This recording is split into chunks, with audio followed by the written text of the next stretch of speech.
തിരുവനന്തപുരത്തുകാർക്ക് ഏറെ സന്തോഷം നൽകുന്ന ഒരു വാർത്ത. നമ്മുടെ തലസ്ഥാന നഗരത്തിന്റെ മുഖച്ഛായ തന്നെ മാറ്റുന്ന തിരുവനന്തപുരം മെട്രോ റെയിൽ പദ്ധതിയുടെ ആദ്യഘട്ട അലൈൻമെന്റിന് അംഗീകാരം നൽകിയിരിക്കുകയാണ് കേരള സർക്കാർ. ടെക്നോ പാർക്കിന്റെ 3 ഫേസുകൾ, വിമാനത്താവളം, Thampanoor bus stand, railway station, secretariat, medical college എന്നിവ ബന്ധിപ്പിക്കുന്ന ആദ്യഘട്ട അലൈൻമെന്റിനാണ് അംഗീകാരം നൽകിയിട്ടുള്ളത്.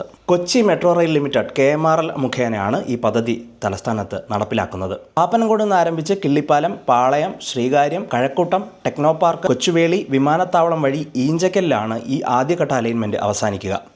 31 കിലോമീറ്റർ ദൈർഘ്യമുള്ള ഈ പാതയിൽ 27 സ്റ്റേഷനുകളാണ് പറഞ്ഞിട്ടുള്ളത്. കഴക്കൂട്ടം, ടെക്നോ പാർക്ക്, കാര്യവട്ടം എന്നിവ ഇന്റർചേഞ്ച് സ്റ്റേഷനുകളായിരിക്കും. തിരുവനന്തപുരം മെട്രോയുടെ മുന്നൊരുക്കത്തിന്റെ ഭാഗമായിട്ട് നേരത്തെ തന്നെ ശ്രീകാര്യം, ഉള്ളൂർ, പട്ടം എന്നീ മേൽപ്പാലങ്ങളുടെ നിർമ്മാണ ചുമതല കൊച്ചി മെട്രോ റെയിൽ ലിമിറ്റഡിനെ ഏൽപ്പിച്ചിട്ടുണ്ടായിരുന്നു. ഇതിൽ ശ്രീകാര്യം മേൽപ്പാലത്തിന്റെ നിർമ്മാണം പുരോഗമിച്ചുകൊണ്ടിരിക്കുകയാണ്. അലൈൻമെന്റിന് അംഗീകാരം ലഭിച്ചതോടെ ഏറെ പ്രതീക്ഷയാണ് തലസ്ഥാനവാസികൾക്ക് കിട്ടുന്നത്. മാത്രമല്ല, ഇതിന്റെ തുടർ നടപടികൾ സർക്കാരിന് എത്രയും വേഗം മുന്നോട്ട് കൊണ്ടുപോകാൻ കഴിയും എന്ന് തന്നെയാണ് പ്രതീക്ഷ.